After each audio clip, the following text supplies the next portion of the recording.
Olá, bom dia, bem-vindo a todos. É um prazer muito grande estar aqui com vocês.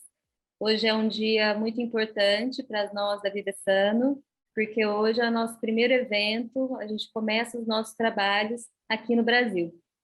Meu nome é Maria Fernanda Naufel, eu sou nutricionista, eu sou formada pela PUC de Campinas, tenho especialização em mestrado pela Universidade Federal de São Paulo, né, a Unifesp, também tenho doutorado pela Unifesp e hoje eu faço meu pós-doutorado na mesma instituição. Eu sou formada também em pesquisa clínica profissional, tenho 16 anos de formada e também atuo como nutricionista clínica. Então, eu atendo em consultórios, em clínicas de diálise. E hoje eu tenho um novo desafio. Hoje eu sou a vice-coordenadora acadêmica da Vivesano, que está chegando aqui ao Brasil. Então, a gente está programando um trabalho muito bonito, estamos trabalhando bastante para trazer um trabalho de excelência, cursos de excelência, bem diferenciados, para o Brasil, né, para os brasileiros e para todos os países que falam a língua portuguesa. A Vivesano chega hoje ao Brasil, mas a Vivesano já é uma instituição, né, o Instituto Universitário Vivesano, ele já é conhecido, reconhecido internacionalmente. Ele já está, ele é muito difundido na América Latina, já está em todos os continentes, então conta com professores também em todo o globo, né? Então, a gente tem professor da Inglaterra, da Espanha, então, do Chile, da Venezuela, da Colômbia. Então, acaba sendo um intercâmbio acadêmico muito bonito. Então, agora a gente chega ao Brasil com essa nova proposta de cursos EAD, de excelência, de qualidade de excelência, né? E hoje é o nosso primeiro workshop, a nossa apresentação aqui no Brasil. Então, estamos todos muito felizes e ansiosos. Vou apresentar, então, o nosso professor, que é o Dr. Jefferson Comim, né, Jefferson? Isso. Um prazer muito grande estar aqui com você. Vou Prazer pegar aqui para apresentar direitinho. Então, o Jefferson, ele é graduado em nutrição pelas Faculdades Integradas de Santo André, a FEFISA. Ele tem mestrado pela Universidade 9 de Julho, mestrado em medicina. Ele é doutorando em imunometabolismo pela USP, pela Universidade de São Paulo. Ele é professor de bioquímica, nutrição esportiva e metabolismo. O Jefferson também tem pós-graduação stricto sensu, também pela USP, pela Universidade de São Paulo. E ele já foi premiado em 2015 como o Young Scientist, que é um cientista jovem, né? Pela European Respiratory Society. Parabéns pelo seu currículo. Obrigado. Eu venho acompanhando o seu trabalho, tá? Então, o Jefferson vai começar daqui a pouquinho a apresentação dele. E as perguntas a gente vai deixar para o final. Então, se vocês tiverem perguntas durante a apresentação, vocês deixam no bate-papo, por escrito, e depois a gente vai selecionar, pegar algumas perguntas, porque a gente tem meia hora depois da apresentação de mesa redonda com o professor Jefferson, tá bom? Acho que o Camilo esqueci de falar alguma coisa para começar. Não, eu quero dar as boas-vindas. Meu nome é Camilo Aburto, eu sou nutricionista, gerente acadêmico do Instituto Universitário Vivesano. Eu acho que nosso público está muito ansioso de realizar já a apresentação do professor Jefferson Comim, tá? Eu acho que o professor tem uma apresentação muito legal, muito impactante, assim que, professor, você pode partir com sua apresentação. Show, maravilha. Boa sorte, professor. Até daqui a pouco. Até. Bom, pessoal, bom dia. Vamos aí conversar um pouquinho sobre nutrição e esportes de combate. Na verdade, esse é um tema que eu amo falar, porque eu sou praticante de esportes de combate, cara, desde a minha adolescência, e foi o que me fez, os esportes de combate me fizeram eu me apaixonar pela nutrição. Então, assim, é um tema muito especial para mim conversar sobre nutrição e esportes de combate com vocês. Gostaria muito de agradecer a oportunidade do convite de poder falar aqui com vocês. Muito obrigado, Camilo. Muito obrigado a todo o pessoal aí da Vivessano. Bom, então vamos aí conversar. Vou compartilhar minha tela aqui com vocês. Eu acho que agora está aparecendo aí para vocês. Sim, agora... E vamos discutir um pouquinho. Está aparecendo? Sim, agora sim. Show. E vamos discutir, ó, qualquer pergunta que vocês tiverem, já anota aí para a gente discutir depois no final da aula, tá? Mas não deixa de perguntar, fica bem à vontade para perguntar. Então, como a professora apresentou, esse sou eu, olha só que legal. Uma fotinho bonita aqui para me apresentar para vocês, né? Olha só. Essas são as minhas redes sociais, então vocês conseguem me encontrar no Instagram e também no YouTube. E nós temos também grupo de estudos lá no Telegram, inclusive muitos dos alunos do grupo de estudos, eu divulguei essa aula aqui do Vivessano lá no nosso grupo de estudos, tá? Então fiquem à vontade aí para me procurar e depois fazer pergunta, depois dar uma olhada nas minhas piadas sem graça e por aí vai. E aí, o que eu separei hoje para a gente conversar de temas, né? A gente vai conversar sobre artes marciais, a gente vai definir quais são os tipos de artes marciais, porque elas têm algumas diferenças, tá? A gente vai falar sobre o metabolismo energético. Se você é nutricionista, professor de educação física, é fundamental você entender qual que é o metabolismo energético que tem durante as modalidades dos esportes de combate, porque só assim você vai conseguir ter um raciocínio ali de qual que é o planejamento dietético adequado para aquele paciente, até falando em suplementação, né? Só dessa forma, só entendendo o metabolismo, para conseguir fazer uma prescrição legal, uma prescrição bacana, tá? A gente vai conversar sobre o perfil dos atletas de diferentes modalidades. Então, por exemplo, eu posso falar esporte de combate. Kung Fu é um esporte de combate. Taekwondo é um esporte de combate e Jiu-Jitsu é outro esporte de combate. Será que esses atletas eles são exatamente iguais? Não, né? A gente vai ver aí o perfil desses atletas, tá?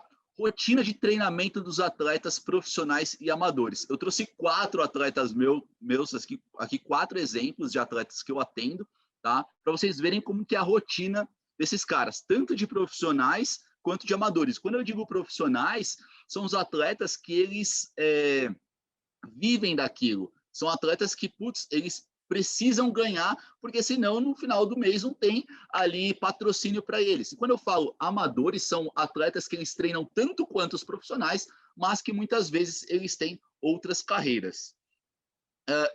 Camilo, tá aparecendo aqui os negócios aqui de participante para admitir. Eu estou clicando sim em todo mundo, tá? Só para vocês ficarem cientes. Não sei se está aparecendo para vocês também. Está aparecendo aqui para gente, professor, e pode deixar que eu vejo isso, tá? Para você não ficar... Tá. Tranquilo, beleza. E aí, no final, a gente vai falar sobre polêmica, né? Que é a adequação de massa corporal para a competição. O que acontece? A maior parte dos esportes de combate, as competições de esportes de combate, você tem ali divisões de categoria. Essas divisões, elas podem levar em consideração gênero, masculino ou feminino. Quer dizer, normalmente levam, né? O gênero leva em consideração a faixa etária, nível de graduação e também a massa corporal, o peso desses atletas, né? E aí, muitas vezes, é algo meio que cultural.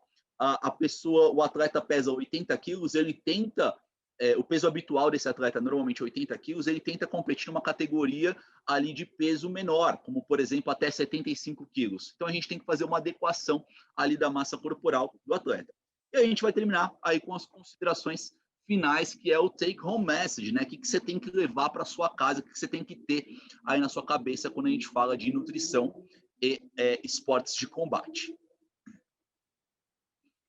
Então, um dos objetivos que eu separei para a gente, compreender aí o metabolismo energético que sustenta as modalidades, conhecer o perfil fisiológico dos atletas das modalidades de combate, conhecer as diferentes estratégias nutricionais adotadas na adequação de massa corporal. E aí, pessoal, artes marciais, né? As artes marciais, o que levam uma pessoa a praticar uma arte marcial? Pode ser em razão do esporte competitivo, então eu quero ser um competidor, eu quero lutar campeonatos, tá? Pode ser ali em razão de defesa pessoal, então a gente vê muito crescendo, principalmente para o público feminino, a gente vê muitas mulheres indo para a academia pensando em defesa pessoal, e também homens, né? mas aqui é um público que tem crescido bastante nos últimos tempos. E também recreativo. O que é o recreativo? O cara que trabalha o dia inteiro, está estressado, precisa desestressar, ele acaba procurando uma academia para fazer ali um boxe, um muay thai, um jiu-jitsu, um judô, alguma coisa do tipo. Acaba sendo a válvula de escape dessa pessoa, né? E muitas vezes essas artes marciais, elas são divididas em dois tipos, né? Nós poderíamos ter ali com o uso de armas, né? Então você tem algumas modalidades de Kung Fu, de Karatê que utilizam armas, ou então sem o uso de armas, tá? E armas a gente fala ali de, por exemplo, espada, muchaco, enfim. E aí, se tratando dos tipos de modalidade, aqui a gente tem uma divisão bastante simplista, tá? Quanto aos tipos de modalidade. Nós temos aí as modalidades de grappling e de striking. O que seriam as modalidades de grappling? Elas vão utilizar ali, basicamente, alavancas e técnicas de alavanca e de arremesso, tá? São lutas agarradas. Por exemplo, esses dois caras aqui que eles estão lutando, pode ver, esse rapazinho bonitinho aqui, ó, ele está aplicando uma chave de calcanhar, que a gente chama, no oponente dele. Ele está usando uma alavanca. Rapaz, isso dói demais, tá? Comentários à parte, isso dói. Então aqui a gente tem um exemplo de luta agarrada. Nesse tipo de luta, por exemplo, quem está sofrendo esse golpe não pode dar um chute ou um soco nesse outro atleta. Simplesmente não pode, tá? Porque não faz parte das regras. Só pode ser ali utilizando alavanca e técnicas de arremesso, tá? Jefferson, me cita exemplos de modalidades de combate que utilizam, que são de grappling. Então, nós temos aí o judô, jiu-jitsu, wrestling. Lá na Rússia tem um pessoal que pratica o sambo, que é bastante popular. Esses dois atletas aqui, vocês podem ver que eles estão lutando o que a gente fala que é uma variedade do jiu-jitsu, tá? Porque o jiu-jitsu normalmente se pratica com kimono. Esses dois atletas aqui, eles estão de camiseta de lycra, shorts, né? Camiseta normal, shorts. Isso aqui é uma modalidade que a gente chama de no-gi sem kimono, né? Ou então submission, muito praticado pelos atletas que vão disputar aí o MMA, tá? Mas basicamente as lutas de grappling, elas utilizam aí técnicas de alavanca de arremesso e são lutas agarradas. E aí de striking, as modalidades de striking, elas possuem golpes traumatizantes. O que significa isso? Significa que os atletas eles vão utilizar cotovelada, soco, chute, joelhada, às vezes até cabeçada. Se você pegar o Vale Tudo antigo, utilizava a cabeçada, era permitido, por exemplo, tá? E aí, quais são as modalidades que normalmente são aí de striking, de golpes traumatizantes? Então, como exemplo, a gente tem o Taekwondo, que é o que esses dois atletas, não sei se são duas mulheres ou uma mulher e um homem estão praticando, tá? O Taekwondo, o boxe, o Muay Thai, entre vários outros. O Karatê, por exemplo, tem algumas variações, Kung Fu também vai utilizar esse tipo, vai ser enquadrado como um tipo de luta aí de golpes traumatizantes de striking. É claro que dentro disso tudo nós temos também o MMA, né? O Mixed Martial Arts, que é a versão atual do que seria o Vale Tudo. Como que surgiu o Vale Tudo na história? O Vale Tudo ele tem uma história muito próxima com o Jiu-Jitsu. Então, o Vale Tudo ele surgiu aqui no Brasil. Então, se pegava a família Gracie, eles queriam provar que o jiu-jitsu era a melhor modalidade esportiva, não vou entrar nesse mérito agora, mas era a melhor modalidade de combate que existia. E aí a família Gracie, os integrantes da família Gracie lá no Rio de Janeiro, eles iam na academia de outras modalidades esportivas e acabavam desafiando outros atletas. Então, chegava a família Gracie, que era do jiu-jitsu, do Brasília Jiu-Jitsu, chegava em uma academia de karatê e falava: quem que é o atleta bom aí dessa academia? Eu falava, o fulano X ali. Legal, fulano X, então vamos lutar. Eu vou provar para você que a minha modalidade é melhor. Uma estratégia de marketing que funcionou muito bem naqueles tempos, né? Mas que eu duvido que hoje em dia seria muito bem aceita. Dessa forma surgiu o Vale Tudo. Então os atletas eles lutavam ali a portas fechadas nas academias, né? Sem nenhum tipo de proteção, muitas vezes no chão sem tatame. Isso aqui é um tatame, né?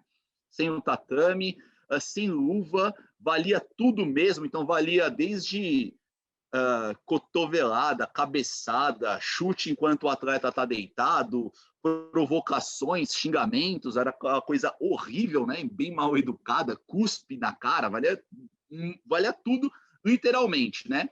e hoje a versão moderna que nós temos é o MMA. Na essência, o Vale Tudo ele surgiu para provar que a modalidade a qual o atleta pertencia, ela era superior à modalidade do outro atleta. Isso não vale tudo. Hoje em dia, não. Hoje em dia, o MMA, você pega um atleta de MMA, ele não quer provar que a sua modalidade é melhor. Até mesmo porque ele pratica 3 ou 4 modalidades distintas. Tá? Então, o cara, ele é faixa preta de jiu-jitsu, ele luta wrestling, ele luta karatê e muay thai, por exemplo. Tá? Ele quer provar o quê, o atleta de MMA?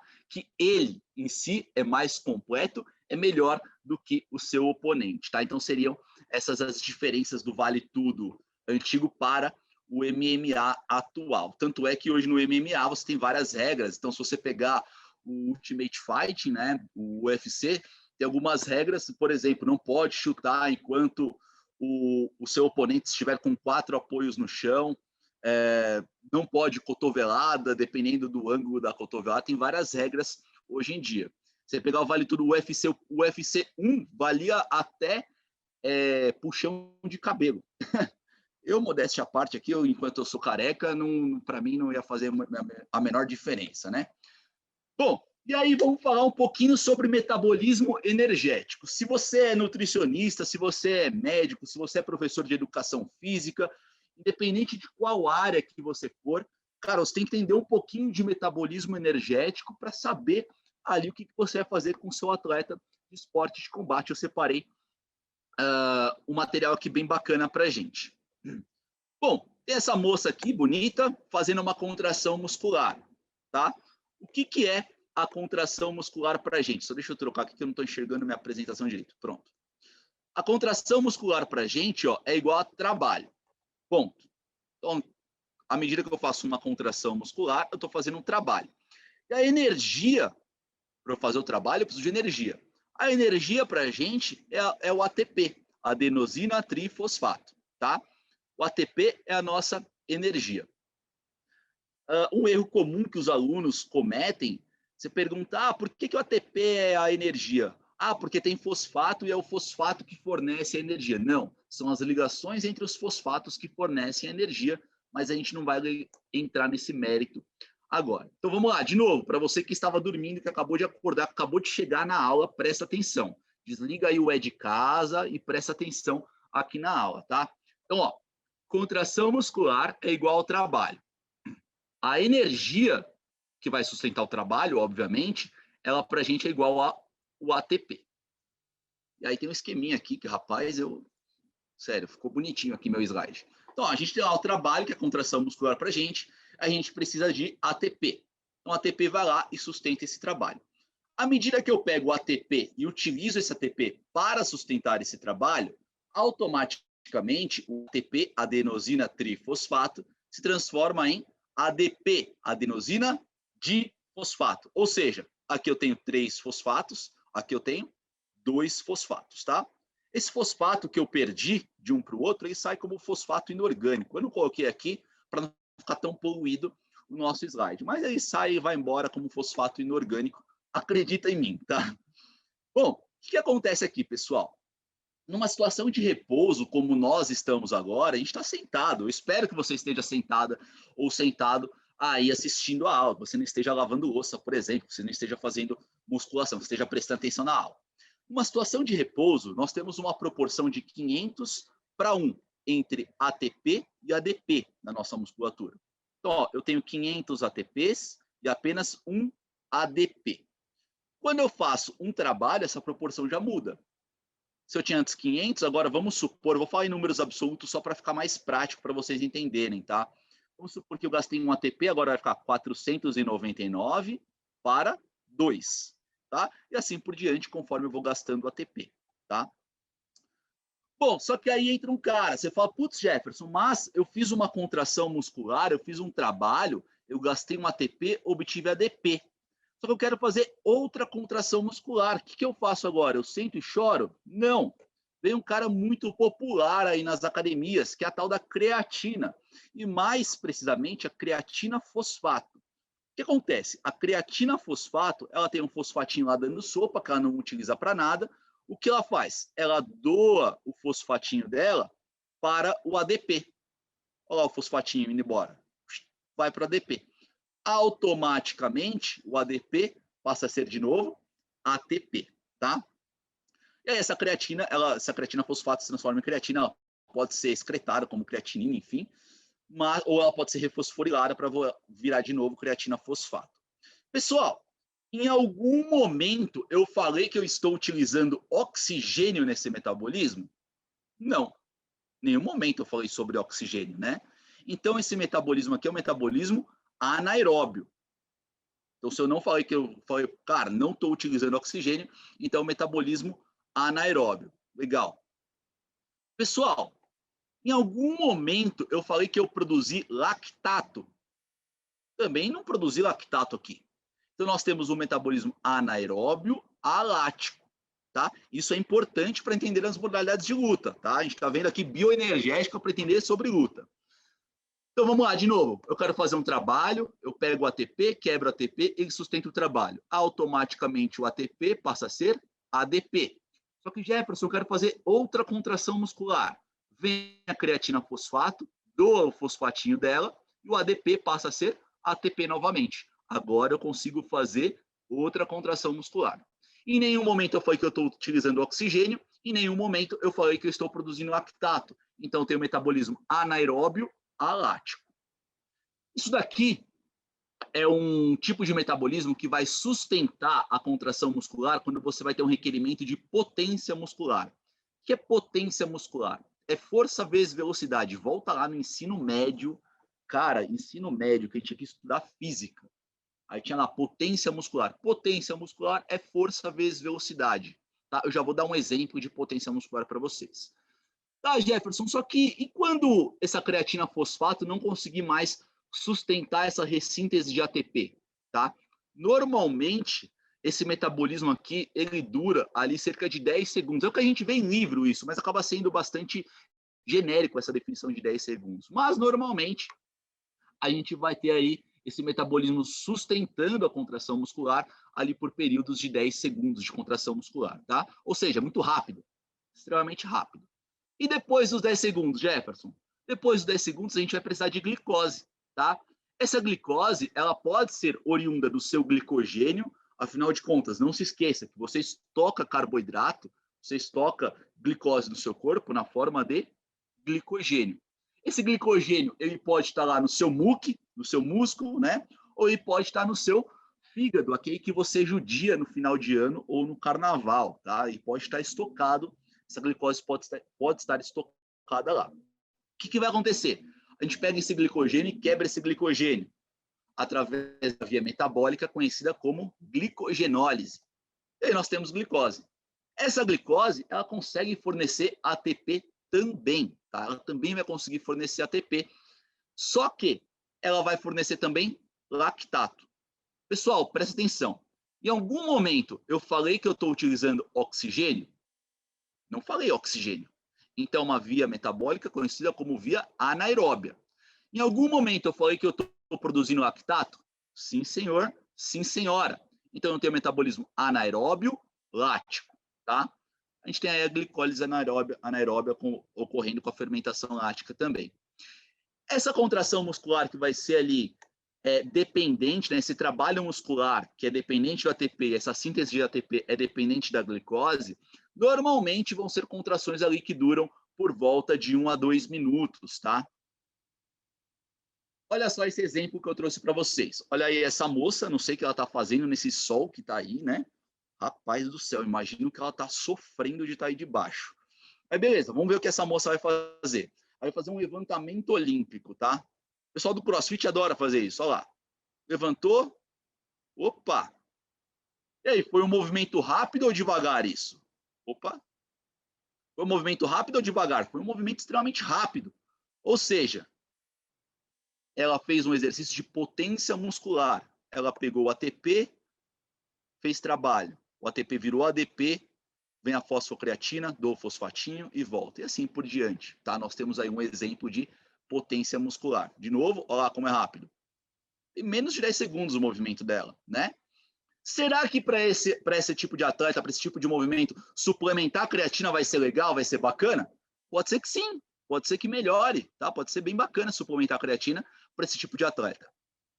Agora vamos ver esse rapazinho aí sem camiseta.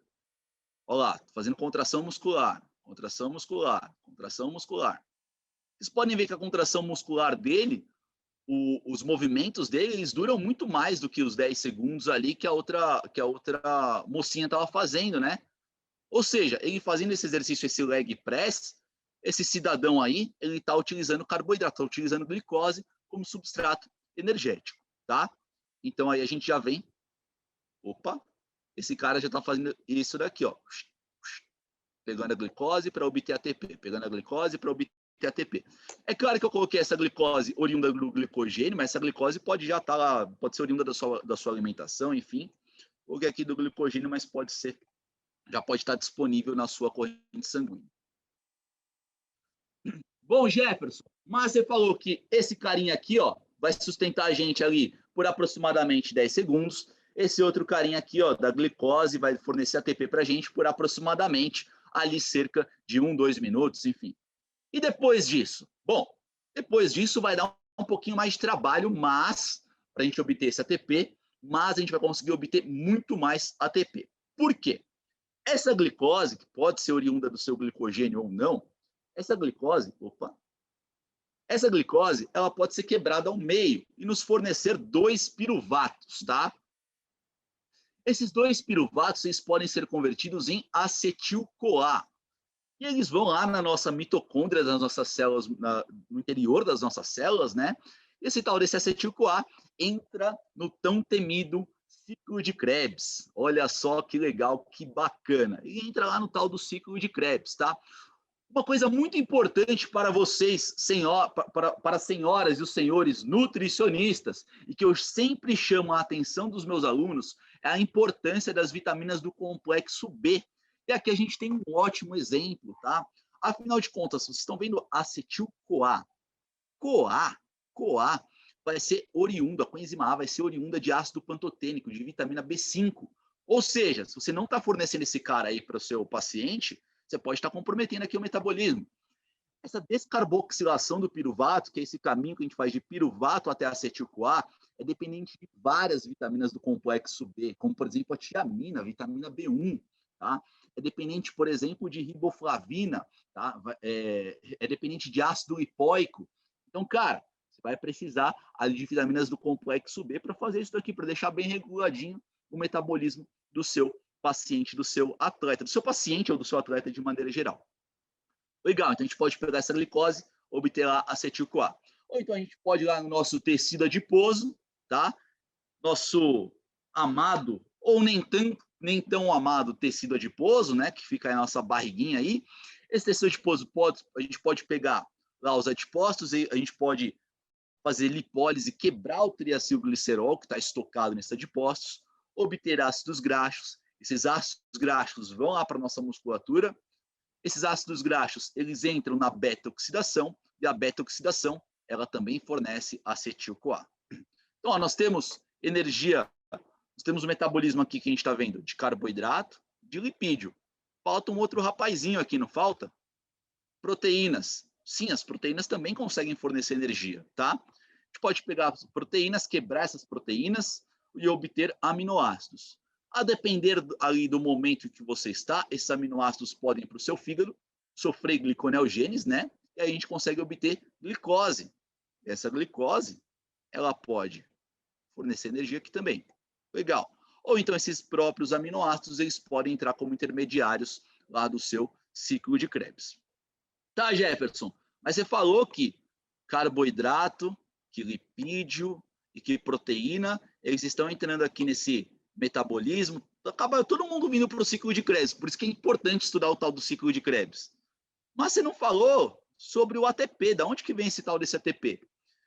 O ciclo de Krebs e a beta-oxidação, eles fornecem alguns carinhas ali, como o NAD, NADH mais H+, né? E o FADH2, que são oriundos da vitamina B2 e B3, né? Riboflavina e niacina.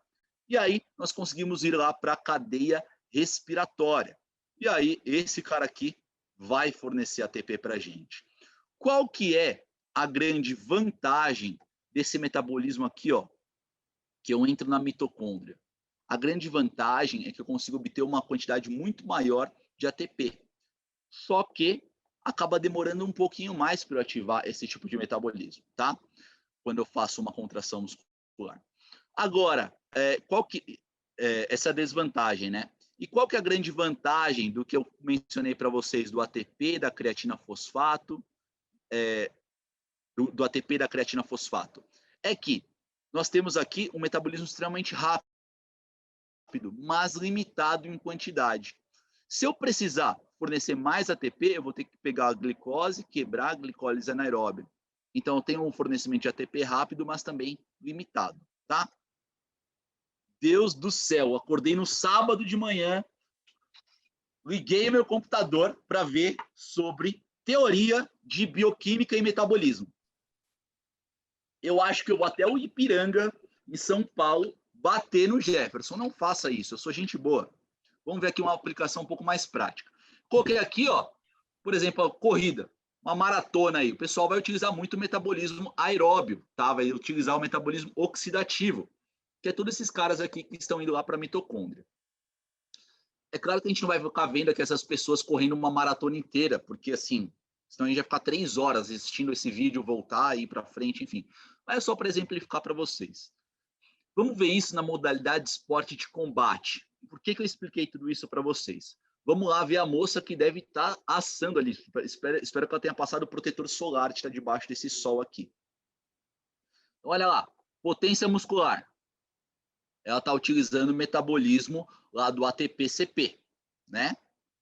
Vamos ver esse rapazinho dando soco. O movimento foi rápido também, não foi? Demorou menos de 10 segundos. Ele deu um soco rápido, é óbvio, né? Aqui está na câmera lenta, mas imagina que esse soco é rápido, ele tem que ser rápido, senão... Cara, se você vier me dar um soco for devagar, eu tenho tempo de desviar. Então o soco tem que ser rápido. Isso é velocidade. E foi um soco forte. Afinal de contas, é uma modalidade de combate. Ele quer te nocautear. Então não tem o conceito de força vezes velocidade aí, tá? Então aqui, metabolismo ATP-CP funcionando. Ó o rapazinho lá da musculação. Tá lá levantando peso pra caramba. E esse outro rapazinho aqui? Olha lá, tá desferindo vários golpes. Então nós temos aí a utilização de carboidratos. Vários e vários golpes. Vários e vários golpes. Olha só. E aí nós temos a corrida e nós temos o atleta que ele tem que resistir. Eu acho muito legal a cara. Reparem no rosto desse cara tomando soco. É muito legal, é muito engraçado. Você vê que é um ator e ele não está esperando os socos. É muito engraçado, reparem. Mas também prestem atenção no que eu estou falando. O que acontece? Olha lá, a cara dele é muito boa. O que acontece? O que vai fazer o atleta resistir durante vários rounds, né? Vai ser a capacidade aeróbia dele. Então, o que nós temos que tirar de lição? Que nas modalidades de combate, normalmente nós vamos ter ali a presença dos 3 metabolismos. Tanto o anaeróbio alático, quanto o anaeróbio lático, quanto o metabolismo aeróbio oxidativo, tá? Durante as modalidades de combate, nós vamos ter aí a presença dos 3. Dessa forma, nós falamos que as modalidades de combate, elas possuem um metabolismo intermitente, tá? Um exercício ali com metabolismo intermitente. E quando que nós vamos ter esse metabolismo? Vamos caracterizar agora. Você pega esses 2 atletas de judô aqui. Eles estão parados. Sim, porque é uma foto, por isso que eles estão parados. Não, mas vamos supor que eles estão ali se estudando. Tudo bem? Eles estão se estudando, ninguém está aplicando o golpe. Um está olhando para o outro, falando vou, não vou, vou, não vou, vou, não vou. Nesse momento, nós temos um metabolismo aeróbio ocorrendo. Vou, não vou, estou pensando, vou, não vou, vou, não vou. No momento em que um dos atletas decide aplicar um golpe, é algo extremamente rápido. Nós temos metabolismo anaeróbio ocorrendo, tá? Então, só para exemplificar para vocês, e isso é fundamental para você saber o que fornecer para o seu atleta de esporte de combate. Não dá para você atender uma pessoa que, cara, você não sabe o metabolismo que está ocorrendo ali durante essa modalidade esportiva, tá? Então é muito importante isso. Bom, Indo adiante, qual que é o perfil dos atletas das diferentes modalidades? Lembra que eu falei para vocês que o cara do karatê vai ser diferente do taekwondo, que vai ser diferente do jiu-jitsu e por aí vai? Então, um atleta de judô. Normalmente, esses atletas de judô, eles têm muita força muscular, eles têm um baixo percentual de gordura, exceto nas categorias mais pesadas. Então, você pegar lá peso pesado, super pesado, os caras vão ter um pouquinho mais ali de percentual de gordura, tá? Eles têm uma resistência muscular, afinal de contas, muitos dos campeonatos, o atleta, conforme ele vai ganhando, ele vai fazendo mais lutas ali ao decorrer do dia, né? Eles têm uma alta capacidade aeróbia, uma potência muscular, expressão de potência justamente para fazer o golpe ali rápido, tá? Normalmente eles são mesomorfos, se a gente for ver o somatotipo desses atletas. Lutador de boxe, normalmente eles têm um baixo percentual de gordura, eles precisam de capacidade aeróbia. Você pega uma luta de boxe profissional, vai ter quantos rounds? 12 rounds? Cara, 12 rounds, quero ver se aguentar 12 rounds trocando soco com alguém. Eles têm a força dos membros superiores e também inferiores. É muito importante os membros inferiores para esse atleta. Também você fala, Jefferson, boxe não é só soco, não pode ter chute. O leigo, ele vê o boxe como sendo só soco, mas a agilidade dos atletas é muito dependente de membro inferior, tá? A troca de passe que eles têm, a troca de base que eles têm é muito importante, justamente muitas vezes para confundir o oponente. Então, os membros inferiores eles são muito importantes para esse tipo de atleta, tá? Em função dos golpes, é fundamental o aprimoramento da potência muscular. De novo, o soco que ele vai dar vai ser forte e rápido. Você precisa de potência. A potência anaeróbica do boxeador está relacionada com sucesso no combate. É óbvio, se o cara der um soco e não conseguir nocautear o outro, o somatotipo acaba sendo bastante variável aí nesse tipo de atleta.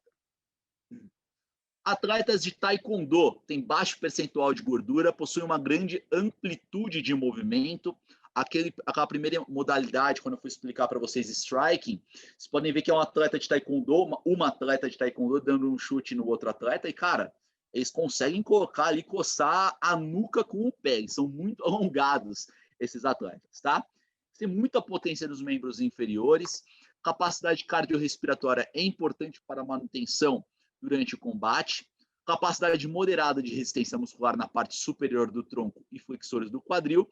Eles usam ali ações musculares concêntricas do ciclo de alongamento e encurtamento dos membros. Então, eles levam a perna lá em cima e aí essa perna volta com aquela patada para nocautear ali o atleta, para acertar o outro atleta. Na verdade, se não me engano, no karatê eu tenho certeza que não é assim. No taekwondo eu não tenho tanta certeza. No karatê você não pode nocautear o outro atleta. No taekwondo eu não tenho essa certeza, é mais por pontuação.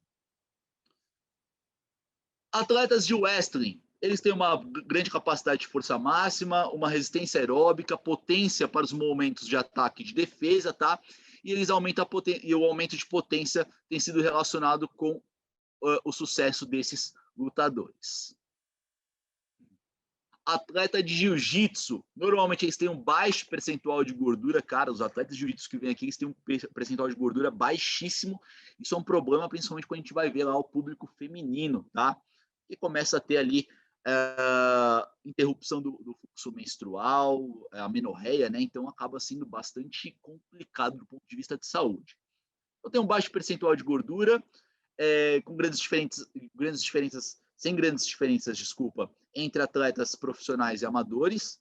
Eles têm muita flexibilidade, eles costumam ser mesomorfos, né, no somatotipo, uma capacidade aeróbica similar dos demais esportes de combate.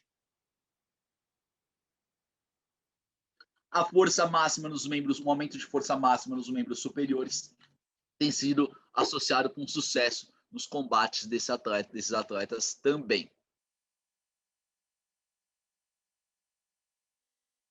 Atleta de Kung Fu também tem baixo percentual de gordura, eles têm muita flexibilidade, então eles têm uma potência moderada ali nos membros superiores e também muita potência nos membros inferiores. Você vê uma apresentação de Kung Fu, os caras eles pulam 2 andares ali, eles conseguem pular muito alto durante as apresentações, né? Imagina também você se sustentar nessa posição aqui. Eu não consigo nem abaixar para amarrar o cadarço do meu tênis. Você imagina um cara do Kung Fu, acho que ele dá risada de mim. E os atletas de MMA. Quem gosta de MMA, isso daqui foi uma luta, hein? Anderson Silva contra o Vitor Belfort. O que acontece? Os atletas de MMA, muitas vezes, embora eles pratiquem várias modalidades, né? Então, se você for ver a especialidade Aqui nós temos 2 atletas que eles entendem muito bem de chão, eles entendem muito bem de chão, que eu digo de grappling e também de striking. Os 2 atletas, tá? Os 2 atletas. Só que você pode ter um atleta que se dá melhor ali no striking, outro atleta que se dá melhor no grappling, tá? Então, o que a gente consegue ver? Aqui a gente tem um gráfico que mostra a relação entre velocidade e força, tá? Você tem aqui, ó, relação entre velocidade e força dos atletas. À medida que a gente vai ver um atleta que ele tem ali como um perfil dominante no grappling, de luta agarrada, tá? Vamos citar como exemplo o Demian Maia. O Demian Maia é um atleta de grappling, que luta UFC, tá? O que acontece? Você consegue ver que esse cara, embora ele tenha velocidade, ó, a força dele acaba sendo maior. Quando a gente vai ver essa relação entre força e velocidade do atleta. À medida que, quando a gente vai ver um atleta de striking, vamos citar, por exemplo, o próprio Anderson Silva. Esse cara, ele costuma ter mais velocidade do que força, tá? Então, no MMA, a gente consegue ver essas diferenças a depender ali do que o atleta ele tem um perfil dominante. Aqui tem algumas características que eu coloquei ali. Qualidade fisiológica, né? Força neuromuscular. Se ilude você que acha que força é tamanho de músculo só, né? Então a gente tem adaptações neuromusculares quando a gente fala de força. Provavelmente você já deve ter tido um amigo que é magrinho, só que o cara é forte pra caramba. Tá? O que significa isso? O que é uma adaptação neuromuscular? É o seu neurônio mandando mais estímulo para aquela fibra muscular. Isso acaba implicando um aumento de força, tá? Ali também de força máxima, capacidades anaeróbias e também ali capacidades intermitentes anaeróbias. Então, coloquei aqui para vocês, tem ali o perfil de acordo com o perfil dominante em grappling e também em striking. Depois vocês conseguem dar uma olhada aqui nessas peculiaridades desses atletas. Bom, rotina de atleta. Isso daqui é um desafio para você que é nutricionista ou nutricionista, como eu. Coloquei aqui um atleta para vocês. Atleta de jiu-jitsu. Olha a rotina de treinamento do cara. Então, lá dentro da rotina de treinamento desse atleta. Então, você pega segunda, quarta e sexta, esse rapazinho acorda e vai dar aula de jiu-jitsu. Quando o cara dá aula de jiu-jitsu, né, ele não fica só sentado dando aula, ele faz movimento, né, e mostra ali tudo, quais são os golpes, enfim, para os alunos dele. Então, ele tem um gasto energético aqui. Depois tem um treino de jiu-jitsu. Particularmente desse meu atleta, esse é o treino mais importante dele. Tá? Esse que ocorre das 10 ao meio-dia. Depois que almoçou, esse rapazinho aqui, ó, tem musculação. Preparação física, musculação. Musculação aqui tá só de... Ah, não, tá aqui, ó, musculação. De quarta-feira ele não tem musculação. Quinta-feira tem musculação. Sexta-feira musculação também. Depois ele tem um treino técnico de jiu-jitsu. E depois ele tem mais um treino de jiu-jitsu. Cara, esse cara aqui, vamos considerar a aula de jiu-jitsu que ele dá aqui, ó, como um treino também. Afinal de contas, o cara faz movimentação também. Ele treina 1, 2, 3, 4, 5 vezes em um dia. Eu não sei vocês, mas tem semana que eu não treino 5 vezes, na semana, tá? O cara treina 5 vezes num dia. Um dia mais de leve para ele vai ter 4 treinos, olha lá. 4 treinos. O dia de descanso dele tem 4 treinos, que ele não faz musculação aqui, então, coitado, precisa descansar um pouco, né? Como que fica a alimentação desse cara? Se você se limitar a pensar em pré-treino e pós-treino, você vai estar fazendo um trabalho incompleto com esse atleta. Por que você vai estar fazendo um trabalho incompleto? É claro que você tem que pensar na nutrição desse atleta entre uma sessão de treinamento ou outra. Afinal de contas, é um atleta de modalidade de esporte de combate. Como vocês viram, ele utiliza como substrato energético carboidrato, proteína e lipídio. E vai utilizar como substrato energético, tá? Pode ser que durante um treinamento ele utilize mais um, mais outro, mas o fato é que ele vai utilizar esses 3 substratos energéticos ali ao longo da modalidade. Então, você tem que pensar na alimentação entre uma sessão de treinamento ou outra. Só que, eu sempre bato nessa tecla com os meus alunos. O metabolismo, ele é controlado por enzimas. Eu falo isso até para paciente meu. O metabolismo é controlado por enzimas. E as enzimas, elas precisam de vitaminas e minerais para funcionar. Ou seja, se você não fornecer vitamina e mineral para esse paciente, você vai comprometer o metabolismo dele. Então, você vai comprometer ali a rotina de treinamento e os resultados desse paciente. Então, é muito importante você se ater a vitaminas e minerais dos seus pacientes.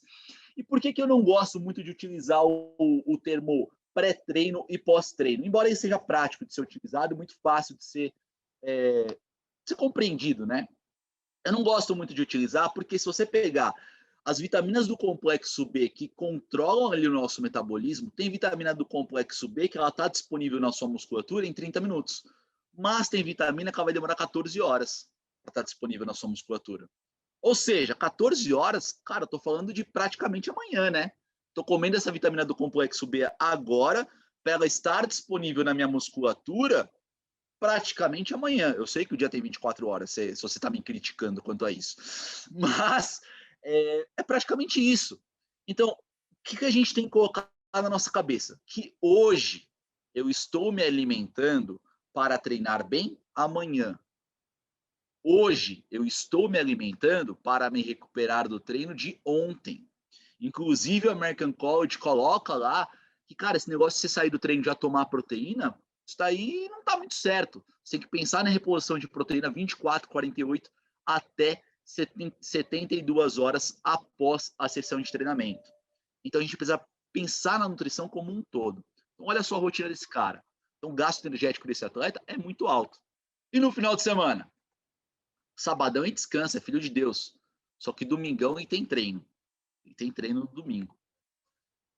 Olha essa outra atleta aqui de MMA. Olha lá, a sessão de treinamento dela. 1 treino, 2 treinos, 3 treinos, 4 treinos. Isso numa segunda-feira. Tem 4 treinos na segunda-feira.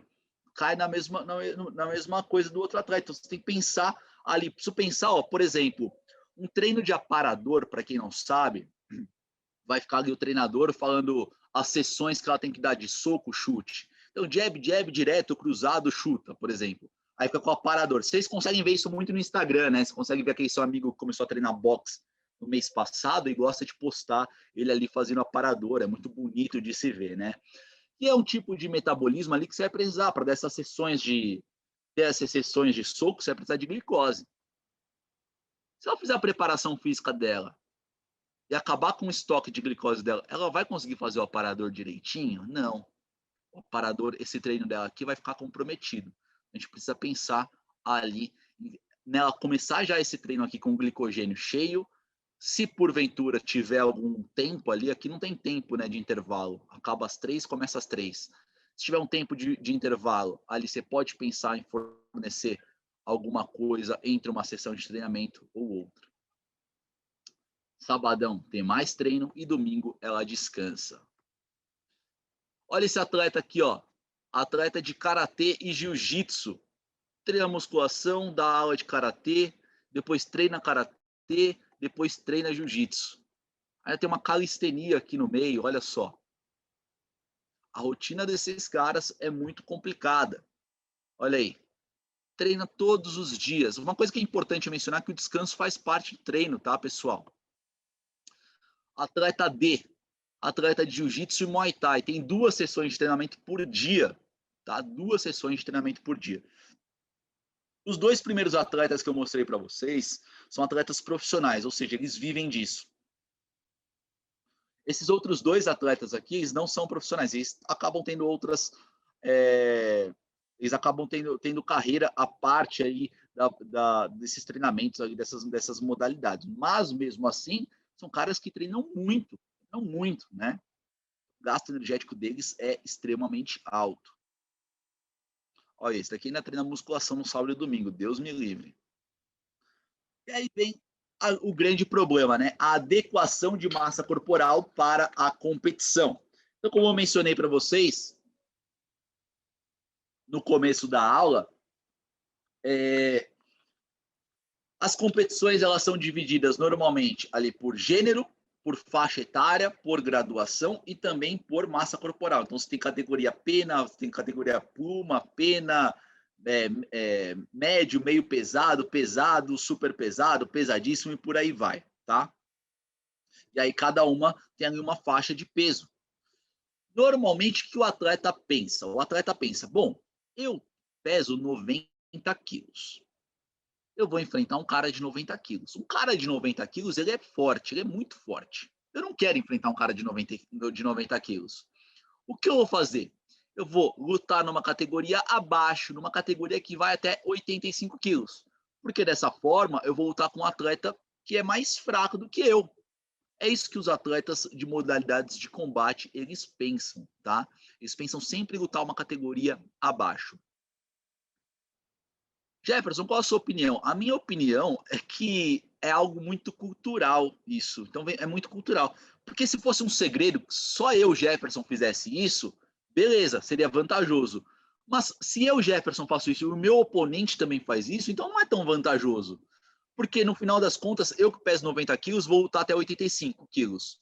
E o meu oponente que pesa 90 quilos, ele também vai lutar até 85 quilos. Então todo mundo faz, então, cara, no final das contas, acaba saindo elas por elas, né? Mas é algo bem enraizado dentro da cultura de modalidades de esporte de combate. Peguei esse artigo científico, esse outro artigo científico para vocês, para mostrar aí algumas coisas, tá?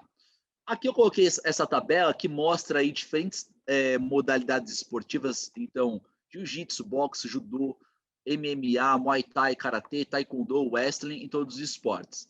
E aqui, como que eles fazem para diminuir a massa corporal? Então, dieta gradual, vocês podem ver, ó, grande parte faz. Fugir ali, não fazer uma ou duas refeições, grande parte, uma boa parte faz.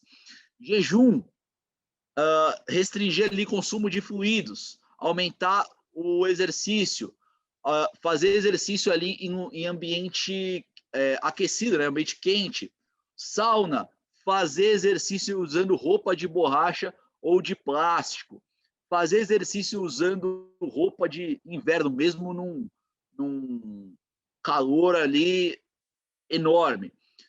Cara, esse é o mais legal, cuspir. Não sei quem assistiu o documentário do Éder Joffre, eles fazem isso, né? Eles cospem ali porque eles falam, cada cuspe pesa 1 ou 2 gramas que eu estou eliminando de água. Os caras fazem isso.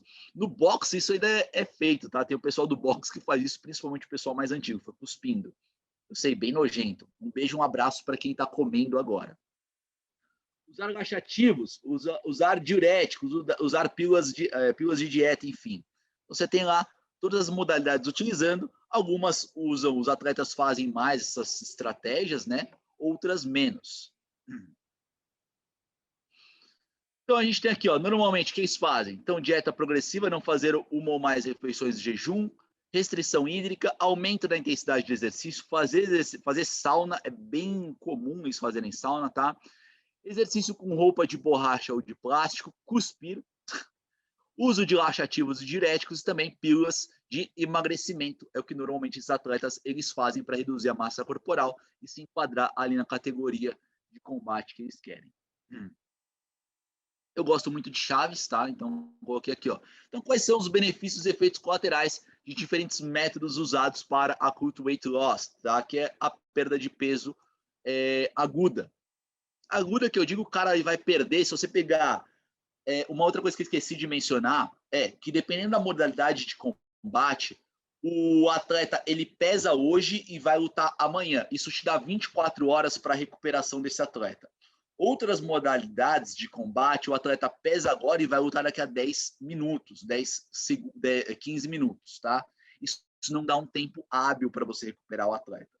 Normalmente, MMA, a gente costuma ver isso, né? Os caras se pesam num dia, eles vão lutar no outro. O que acontece? Ele se pesa, ele bate aquele peso, depois a gente faz um trabalho de recuperação, de reidratação, de reposição de estoque de glicogênio. Às vezes eu entro até com creatina para esse atleta, que tem um intervalo de 24 horas, tá? Agora, o atleta que pesa agora e já vai lutar em seguida, cara, a gente não tem esse tempo. Então, acaba sendo um trabalho que ele acaba sendo, tem que ser muito mais periodizado, tá? Eu também gosto muito dos Simpsons. Então, ó, Manipulação do conteúdo intestinal. Então, uso de laxativos. Então, você tem lá aquele cara que parece um vaso, né? Parece um vaso não, parece um rei, né? Parece uma plantinha, não sai do vaso. Então, vai usar laxativo para acabar com o conteúdo intestinal. Restrição alimentar e também restrição de fibras alimentares. Quando eu falo benefícios, é o que o artigo coloca ali como o que você consegue utilizando esse método de prática, tá? Mas que eu gostaria de deixar bem claro que eu não incentivo utilizar isso, tá? Você vai falar, o professor Jefferson falou para eu fazer tal coisa. Não, pelo amor de Deus, tá? Bom, o que eles colocam aí? Redução de 1 até 2% da massa corporal em menos de um dia, fazendo essas práticas aqui, tá? Efeitos agudos mínimos no desempenho e estado nutricional. Quais são os efeitos colaterais? Diminuição da capacidade cardiovascular durante o exercício, perda de água, obviamente, de eletrólitos, diminuição da energia consumida. Manipulação do conteúdo hídrico. Desidratação moderada, né? Maior do que 3% da massa corporal. Desidratação leve, menos do que 3% da massa corporal. Normalmente se faz restrição de fluidos. Também depleção de glicogênio. Cara, pode ver. Tirou carboidrato da dieta, pode ver que sua massa corporal vai diminuir. Significa que você emagreceu? Não. Significa que você desidratou.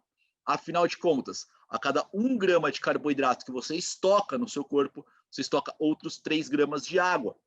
Se você não estocar carboidrato, você não está estocando água, então você está desidratado. Sempre cito como exemplo, isso está no livro de Bioquímica Básica da Anita Marzocco, tá? Esse conteúdo, essa afirmativa de 1 grama de carboidrato para 3 gramas de água. E se você for ver um indivíduo de 1,70 m, pesa 80 quilos com uma dieta onívora, esse cara estoca cerca de 500 gramas de carboidrato no corpo dele. Você está estocando 500 gramas de carboidrato, 500 vezes 3 dá 1.500. Então, ele está estocando outros 1.500 gramas, ou seja, 1,5 kg de água no corpo dele. Você tira o carboidrato, você elimina a água também, esse cara vai pesar na balança menos 2 quilos. Tá? Então, por isso que restringir os carboidratos acaba sendo bastante frequente nesse público. Quais são os benefícios? Então, redução de 1 até 2% da massa corporal em menos de um dia, tá? Aparentemente causa menos desregulações fisiológicas comparadas com outros métodos. Manutenção da potência muscular durante curtos períodos. Efeitos colaterais: aumento da sede, dificuldade em restabelecer a hidratação de maneira rápida, diminuição na tolerância ao calor, capacidade aeróbia e de tamponamento.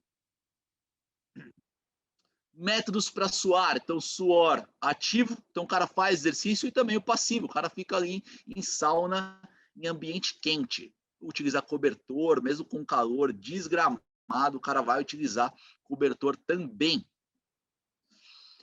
Bom, benefícios: fácil de ser feito, facilidade de reduzir a massa corporal, pode relaxar e melhorar o humor do atleta. Eu não sei vocês, mas eu odeio sauna.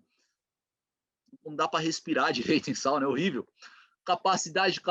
Efeitos colaterais: redução da capacidade aeróbica, o atleta pode precisar de altas doses de carboidratos para competir no mesmo dia da pesagem, influência do trato gastrointestinal, diminuição do volume plasmático. Cara, é muito perigoso isso, viu? Considerações importantes. Então, a administração da massa corporal associada com essa diminuição do peso, tanto para os atletas de striking quanto os de grappling, tá? Recuperação, depois de você fazer essa diminuição de massa corporal para enquadrar o atleta lá na categoria, né, que ele vai competir. Pensar em reidratação, restaurar glicogênio e também administrar as modificações gastrointestinais. O que eu já tive de experiência é que o atleta ele acaba desidratando muito, ele fica muito mal, vai lá e pesa. Se você pegar esse atleta e já começar a pensar em fornecer carboidrato para ele ou fornecer só água, cara, esse atleta vai ter muita diarreia. E vai ter o que a gente chama de diarreia osmótica, né? Sabe quando você era criança e você comia muito doce, e aí você tinha diarreia? Pode acontecer isso com o atleta, tá? Se você pegar assim depois da pesagem e já começar a consumir carboidratos. Então, imediatamente após a pesagem, você tem que pensar em hidratar principalmente esse atleta. E não só com água, tá? É legal você pensar em repositor hidroeletrolítico e você pensar também, pode utilizar, por exemplo, água de coco, também acaba sendo muito bacana. Primeiro pense em reidratar, depois em glicogênio para você fugir aí desse desconforto intestinal do atleta, tá? E aí, cara, aí vai ser sucesso. Recuperação, então, consumir pelo menos 150% do líquido perdido na desidratação, consumir pelo menos 1 grama de carboidrato por quilo de 3 até 4 horas antes da competição, dependendo do horário da pesagem, consumir de 5 até 10 gramas de carboidrato por quilo antes de dormir, isso serve para aqueles caras que vão pesar um dia antes, né? Restabelecer o glicogênio, se ater às fibras para não provocar desconforto ao longo da competição. E aí, ó, eu coloquei aqui para vocês essa tabelinha. Eu sei que o pessoal do Vivessano, gente boa demais, vai disponibilizar essa aula para vocês. Essa tabelinha vocês conseguem ver aí alguns alimentos que podem ser utilizados aí para esses atletas, tá? Então, você tem ali repositor de hidroeletrolítico, de eletrólitos, né? Você tem ali para aumentar a disponibilidade de carboidratos, alguns alimentos, exemplos, tá? Você tem ali também repositores orais, bebidas esportivas e também ali a sugestão, inclusive, cara, de alimentos que são pobres em gorduras, tá? E derivados ali de leite. Bom, como conclusão, eu sei que eu estou estourado no tempo, mas olha só que sábado animado e super divertido para a gente estudar. Muito legal, olha só. Vamos estudar no sabadão, legal pra caramba. Então, ó, conclusão. Levar em consideração a complexidade metabólica da modalidade esportiva, vocês viram que é bastante complexa. Investigar o perfil do atleta de acordo com a modalidade esportiva. Fazer o planejamento de controle de massa corporal de acordo com o calendário competitivo, isso é fundamental. Então, pega ali o ano competitivo do atleta, vê quais são as competições mais importantes. O cara tem que estar voando ali para essas competições mais importantes, tá? Fornecer nutrientes de acordo com o requerimento e rotina do paciente, isso é óbvio, né? E também se ater a micronutrientes, isso pode conferir benefícios ao metabolismo energético. Tranquilo, pessoal? Era isso que eu tinha para falar para vocês. Muito obrigado aí ao Instituto Vivessano pela oportunidade de estar conversando aqui com vocês. E era isso que eu tinha para falar. Parabéns, professor Jefferson. Excelente Show, aula. muito obrigado. Muito didático, muito bom mesmo. Parabéns pela aula. A gente tem algumas perguntinhas aqui dos alunos que eu vou passar para você. Mas antes eu queria de novo falar, né, que esse é o nosso primeiro evento no Brasil. A Vivessano, o Instituto Universitário Vivessano, é um instituto internacional que chega agora ao Brasil, e esse foi o nosso primeiro evento. Eles já têm um Instagram internacional, que é o @vivessanobrasil, tudo junto, e é Vivessano Brasil, porque desde sempre a Vivessano tem o registro do MEC, mesmo sendo internacional. Mas agora a gente tem, então, um Instagram em português, que é um Instagram onde a gente vai colocar todas as atividades que vão acontecer aqui no Brasil na língua portuguesa, que é o @vivessano_br. Então, sigam a gente lá. Tem também... isso, professor, coloca aí para o pessoal ver. Tem também o nosso site, vivessanobrasil.org, e também tem a página do YouTube e do Facebook Vivessano Brasil, tá bom? Então, eu agradeço muito pela participação de todos, a gente está muito feliz de iniciar os trabalhos aqui, em grande estilo, com o professor Jefferson, e vamos, então, à pergunta dos alunos. Aí tem o site em português, né? E a gente também já está com o nosso primeiro curso intensivo, que a gente ainda não divulgou no Instagram, mas já está na nossa página, que é o curso de Nutrição e Sono, que vai ser comigo. Eu sou lá da Universidade Federal de São Paulo, né? Trabalho também no Instituto do Sono, sou docente, e a gente está começando agora a nutrição dentro do sono, né? O meu doutorado foi em nutrição e sono, e é uma área que é nova dentro do sono, dentro da nutrição, né? A gente está desbravando, mas a gente vem mostrando, a gente vem observando a importância do sono dentro do tratamento nutricional. Então, esse é um curso inédito no Brasil e eu espero vocês lá, tá bom? Então, vamos às perguntas para o professor. Show. Primeira pergunta, professor Jefferson. O Ricardo, bom dia. Se um atleta acorda às 5h30 da manhã e treina CrossFit às 6, qual seria a melhor estratégia de comida pré-treino? Legal. O CrossFit, ele se assemelha bastante aí com esse metabolismo intermitente, né? Então, você tem que pensar no dia anterior, a nutrição desse cara tem que ter sido bacana. Lembra desse conceito que eu acabei de mencionar para vocês? Hoje eu me alimento para treinar bem amanhã e hoje eu me alimento para me recuperar do ontem. Isso é muito importante ter na cabeça. Nesse caso aí, eu gosto de fornecer para os meus atletas, eles falam, que isso? Fornecer carboidrato. Cara, e aí, tipo, imagina, você vai fazer uma contração muscular. Se fazer contração muscular, você precisa de energia para sua musculatura. Que tipo de carboidrato que eu vou fornecer? Um carboidrato integral não vai ser legal. Então, muitas vezes eu forneço, por exemplo, um pão francês. O cara fala, eu vou comer pão francês antes de treinar? Vem com o pai que vai dar bom, vai dar bom. Então, assim, um pão francês é ótimo, é ótimo. Experimenta comer pão francês de alto índice glicêmico, né? Exatamente. Você vai ter ali glicose pra caramba para sua musculatura. E não vale a pena você se limitar nessa refeição antes do treino. Por quê? Se você se limitar nessa refeição antes do treino, menos substrato energético você vai ter para sua musculatura. Como que vai ser o seu treino? Vai ser uma intensidade menor, teoricamente. Então é legal você fornecer nutrientes ali para sua musculatura para você treinar bem. O que é o treinamento? O treinamento, ele é um estresse para o nosso corpo. À medida que o seu corpo ele se adapta a esse estresse, você se torna mais forte, teoricamente, né? Afinal de contas, você pega o cara ali que ele consegue correr, sei lá, numa velocidade na esteira durante um mês, depois ele aumenta, o que acontece? O corpo dele está se adaptando a esse estresse. Então, cara, eu gosto muito de fornecer, por exemplo, um pão francês para esses meus atletas que vão treinar, não tem um atleta de CrossFit, mas que vão treinar ali, que tem uma realidade próxima do seu exemplo. Eu gosto de fornecer, por exemplo, um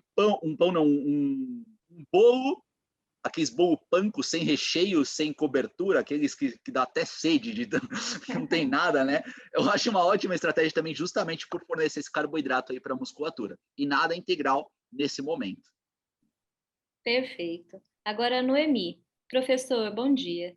E a recuperação desse atleta do exemplo A? O exemplo A é o jiu-jitsu, eu estou vendo aqui. A alimentação consegue fazer essa reposição rápida? Então, eu penso bastante nessa questão do período que você tem da alimentação e fornecer também ali muitos carboidratos, porque, cara, esse atleta ele vai precisar de carboidratos. É claro que, como eu mencionei, o descanso ele faz parte do treino. Aí faz parte do treino. Durante o descanso, tem uma professora do sono aqui, tipo, se vocês tiverem alguma dúvida sobre descanso, então descanso é fundamental aí para o treino. A gente tenta fazer o possível. Então, por exemplo, o almoço desse cara vai ser um almoço rico em carboidrato, vai ter uma quantidade boa de proteína. A gente pensa em suplementação também para esse paciente. Muitas vezes eu entro, quando a gente tem uma competição que eu tenho que fazer restrição calórica, aí fica difícil bater os micronutrientes com esse paciente, justamente porque ele está fazendo uma restrição de alimento. Eu tenho que entrar com suplemento polivitamínico com esse alimento, embora não seja o mundo ideal, mas é a ferramenta nutricional que eu tenho para lidar, tá? Então, assim, a gente faz o possível para recuperar esse paciente para a próxima sessão de treinamento. Perfeito, professor. Só uma observação, se alguém quiser fazer uma pergunta pelo microfone, abrir o vídeo, é só levantar a mão que eu chamo, tá bom? Agora a pergunta do Rafael. Professor, bom dia. O que esse efeito sanfona, que é realizado pelos lutadores de UFC, impacta na capacidade respiratória dos lutadores? Impacta no metabolismo de maneira geral, né? Então você tem essa restrição de nutrientes, você tem esse estresse fisiológico, que é essa perda de massa corporal ali, de um jeito agudo, que ocorre normalmente em 2 semanas, 1 ou 2 semanas antes, eles começam a perder muito peso, isso acaba impactando na capacidade respiratória.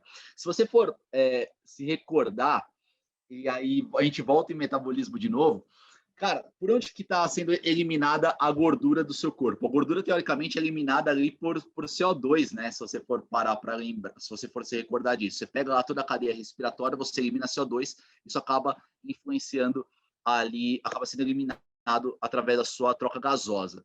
Então, assim, essa diminuição, esse estresse fisiológico para perda de massa corporal acaba influenciando na capacidade respiratória no organismo de uma maneira geral desses atletas, tá? E aí, quando você tem essas 24 horas para recuperar essa massa corporal, para repor nutriente para esse paciente, acaba sendo um trabalho muito mais fácil de ser feito. O grande problema são os atletas que eles pesam e lutam no mesmo dia. Aí você não tem esse período para recuperar nada e acaba sendo muito mais tenso de trabalhar.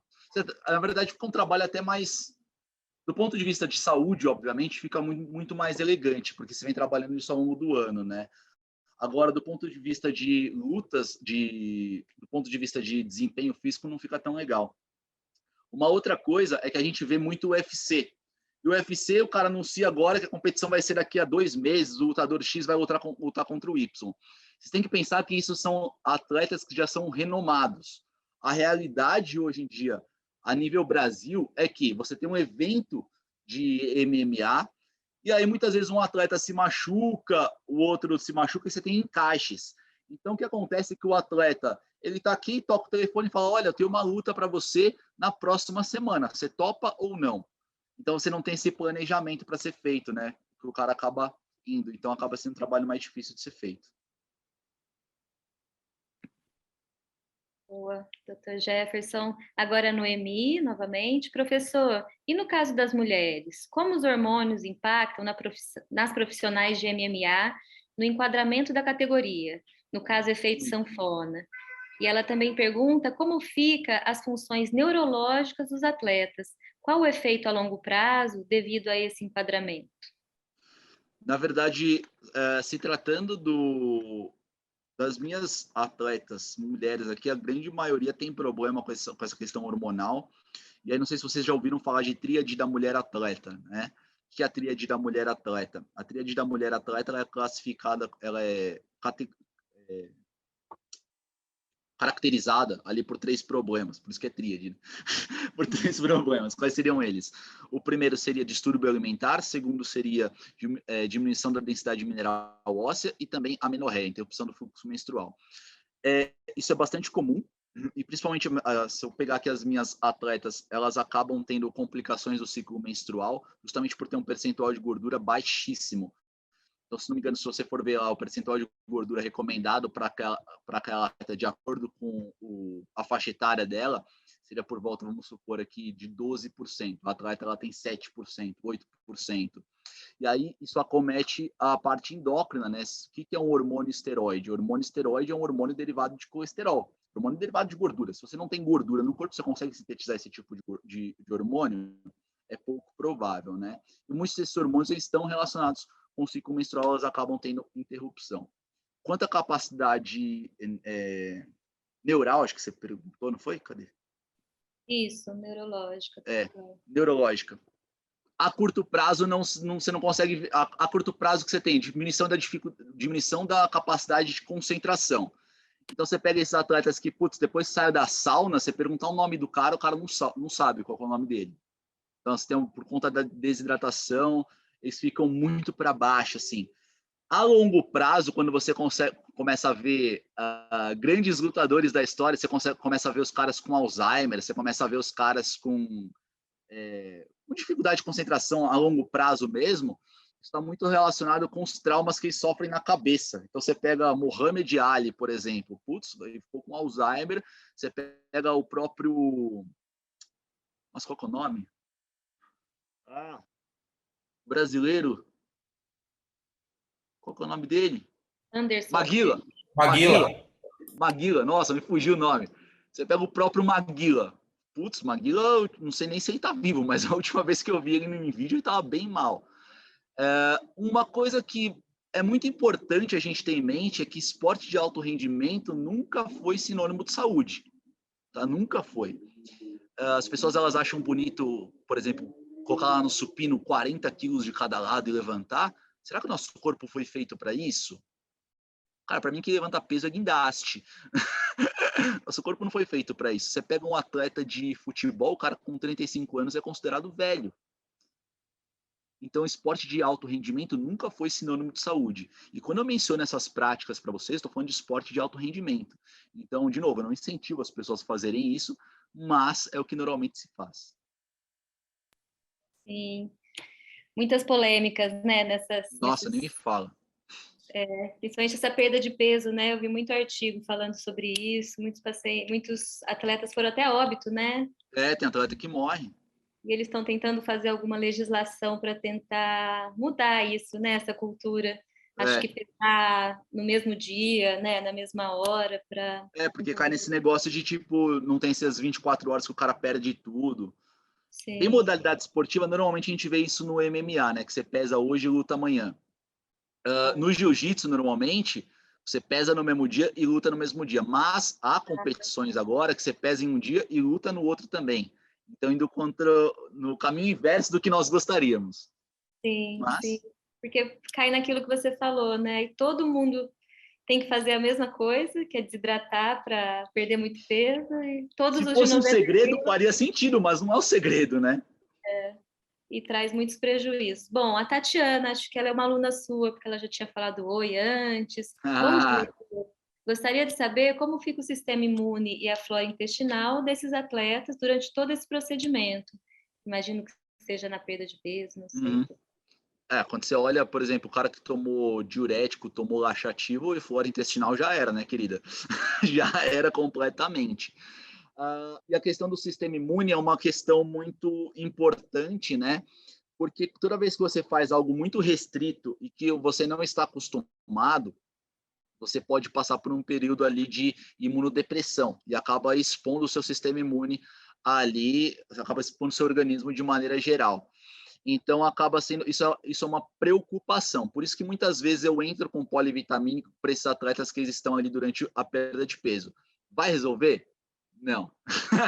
Não vai resolver, não vai curar ninguém, não vai ser água com própolis, água morna com própolis e desinchar que vai resolver, mas é o que a gente tem de ferramenta. Então, assim, a gente tenta trabalhar, normalmente com esses atletas eu trabalho dieta low carb, a gente sabe que o sistema imune gosta de carboidrato, mas a dieta low carb que eu faço não é uma dieta low carb que ela é muito agressiva.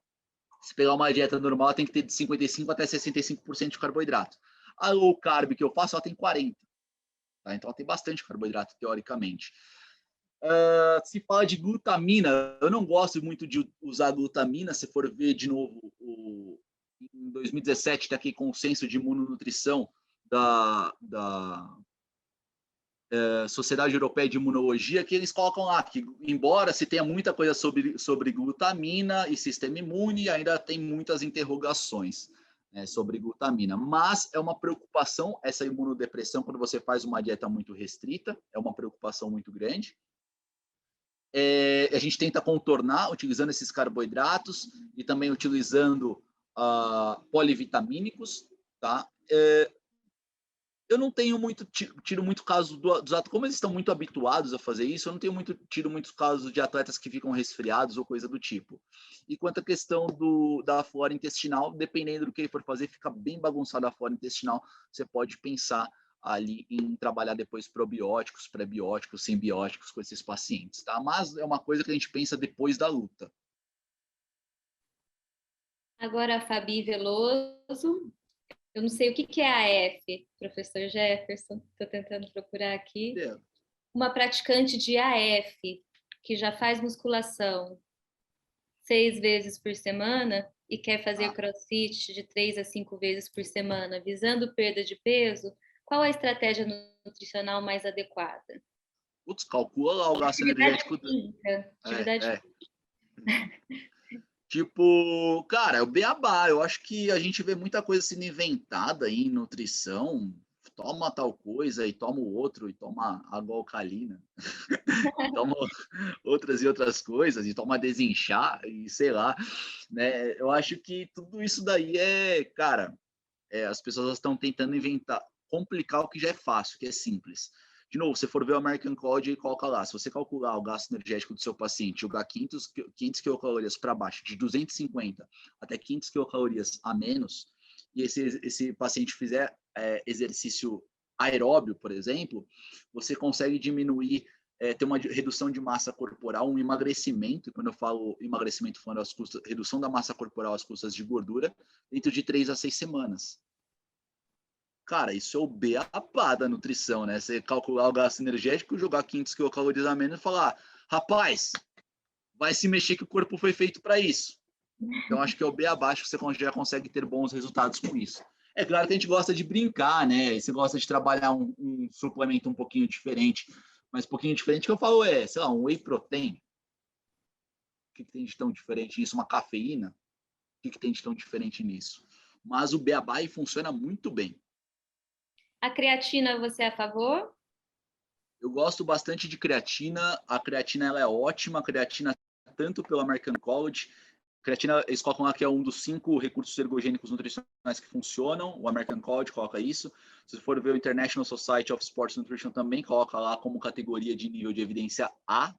Não é A, não, é como número 1, né? É bem bacana a creatina. Creatina é ótimo. Creatina é legal. Creatina, cara, sensacional. Creatina, tem pessoal aí falando de creatina até para Alzheimer, enfim. Embora não seja minha área de estudo, já vi alguma coisa do tipo. Mas a creatina tem um efeito colateral. Qual é o efeito colateral dela? Ela aumenta um pouco a sua massa corporal por conta da retenção de líquido. Eu tenho uma preocupação com os meus atletas, porque se eu aumento a massa corporal, pode ser que ele tenha dificuldade em se enquadrar na categoria de peso dele, tá? Então, essa é a minha única preocupação com a creatina. De resto, é super seguro, eu acho super legal creatina, gosto bastante de creatina. Teve um artigo científico que eu ajudei a desenvolver, que a gente viu creatina, um outro efeito colateral, mas foi feito em camundongo ainda, que é a creatina ela piorando a inflamação durante a doença pulmonar, em doença pulmonar alérgica, porque a creatina aumenta o ATP, o ATP ele aumenta, ele acaba ativando o receptor purinérgico, P2X7, e aí você tem um aumento da inflamação. Mas assim, foi algo que a gente viu em camundongo, enfim. Mas fora isso, cara, creatina é legal, creatina é da hora. E creatina da mais barata, da monohidratada. Não vai comprar creatina nitrato e creatina que foi feito pelo papagaio australiano da Coreia do Norte, cruzado com... Não, ela é uma monohidratada lá, já era. Eu estou pulando uma pergunta, mas eu vou voltar, porque o professor, o Rafael, está perguntando, professor, se creatina antes ou depois do treino, então já emenda aí. Boa pergunta, creatina antes e depois do treino. Se a gente for ver do ponto de vista de metabolismo, faz sentido você suplementar a creatina durante momentos de repouso, se você for estudar metabolismo. Agora, no longo prazo, tanto faz. E por que eu falo quando você vai estudar metabolismo? Quando você toma creatina, essa creatina ela chega na sua musculatura. Ela chega lá na sua musculatura, ela está só como creatina. Ela precisa ganhar um fosfato. Quem que vai doar esse fosfato para sua creatina? É o ATP, adenosina trifosfato. Ela pega um fosfatinho dela e doa para a creatina. A creatina passa a ser agora creatina fosfato. E o ATP, ele vira ADP. E esse ADP volta lá para o seu metabolismo para se transformar em ATP de novo. Tá? Aí eu te pergunto, quando que você tem mais ATP disponível na sua musculatura? Quando você está fazendo exercício, ou vai fazer exercício, ou quando você tá parado, em repouso? É óbvio que é quando você está em repouso. Lembra que eu coloquei uma proporção aí? Em repouso, a nossa musculatura tem uma proporção de 500:1 entre ATP e ADP. Então, do ponto de vista metabólico, quando você vai estudar, pega lá o Leninger de bioquímica e vai estudar, você vai ver que faz muito mais sentido você suplementar a creatina durante o repouso. Quando eu digo repouso, cara, eu vou deitar e dormir daqui a pouco, isso é repouso. Putz, eu estou trabalhando sentado, isso é repouso. Isso do ponto de vista metabólico. Do ponto de vista prático, tanto faz, teoricamente. Tá? Eu gosto de pensar do ponto de vista metabólico, que sou meio chato. Maravilha. Agora tem um aluno aqui que eu não consigo ver o nome. Ele pergunta, ou ela, existe uma porcentagem de gordura ideal que favoreça a melhor performance do atleta de jiu-jitsu? Cara, que pergunta bacana. Isso varia muito de pessoa para pessoa. Tem atleta que se sente muito melhor. Primeiro, você tem as distribuições de percentual de gordura em decorrência ali da sua faixa etária, do seu gênero, enfim, tá? Isso tem que ser considerado. Mas tem atleta que prefere lutar um pouquinho mais magrinho, atleta que prefere lutar um pouquinho mais gordinho. Tem um atleta, não sei se o pessoal vai conhecer, chamado Gabriel Vela. É um atleta de MMA, de jiu-jitsu, cara, super sinistro, assim, super bom. Esse atleta, ele normalmente, se você for ver ali os resultados dele, são resultados muito melhores quando ele estava com peso acima do que o normal, do que o que seria considerado legal para ele, né? Quando você vai ver ele lutando em categorias com um percentual de gordura menor e mais magrinho ali, você vai ver que, putz, os resultados dele não são tão legais. Então é algo a ser considerado quando a gente pensa em performance esportiva. Eu, Jefferson, Comin, praticante de jiu-jitsu há, sei lá, 16 anos.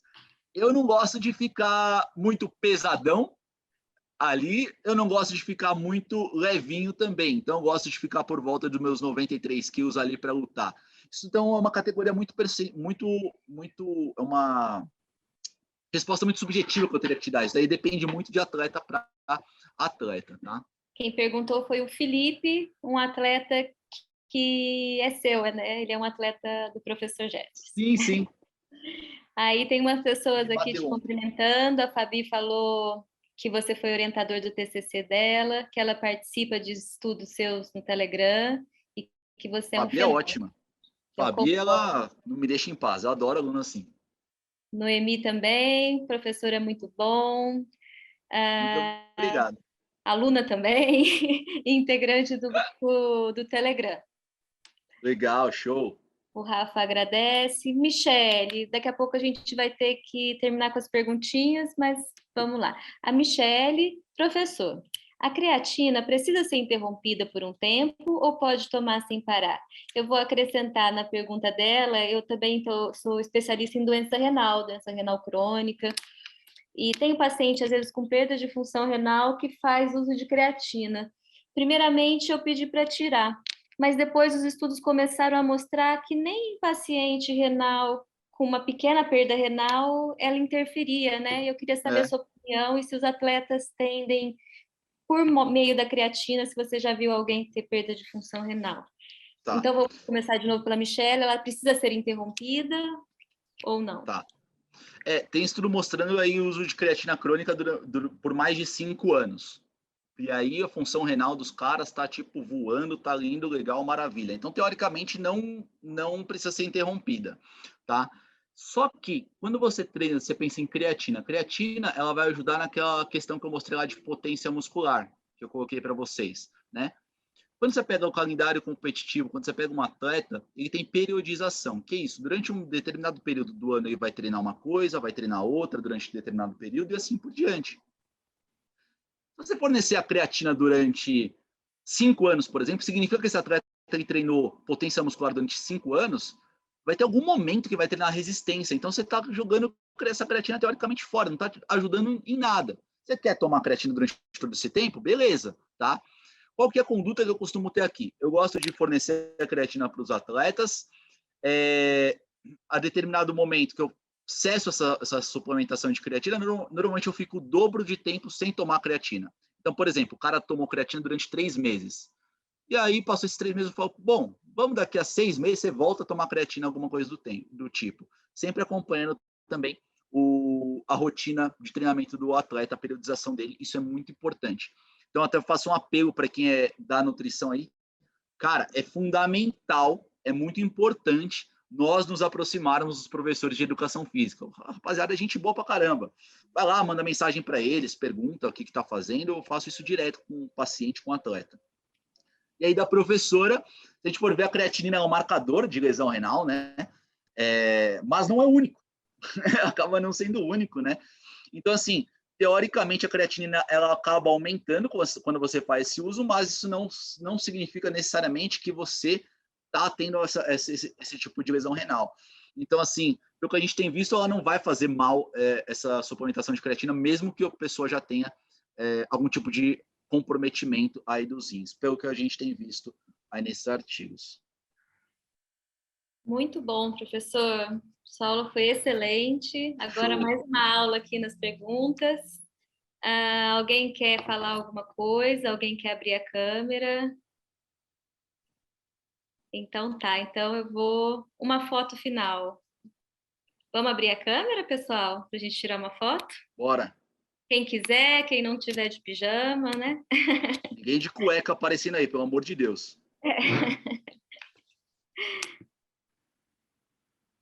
Show, valeu, Tati. Tamo junto. Oi, Marcelo. Oi, Fê, tudo bom? Tudo bem, e você?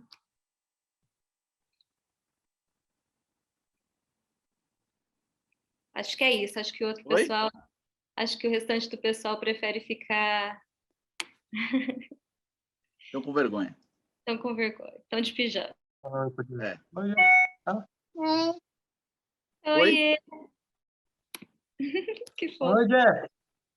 Beleza? Olha aí quem tá aí. O Arnaldo e a Heleninha. Tirada a foto, Camilo? Professor Camilo? Sim?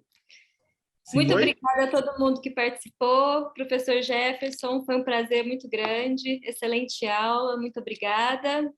E a gente se vê em uma próxima oportunidade. Show, maravilha. Bom fim de Obrigado, semana para pessoal. todo mundo e obrigada pela Um presença. abraço, parabéns, professor. Um abraço, tchau, tchau. Valeu, Marcelo. Obrigado. Ah. Parabéns, professor Jefferson. Muito boa. Eu que agradeço. Olha, ali está Rafa, na academia. Ele tomou, acho que 20 gramas de creatina.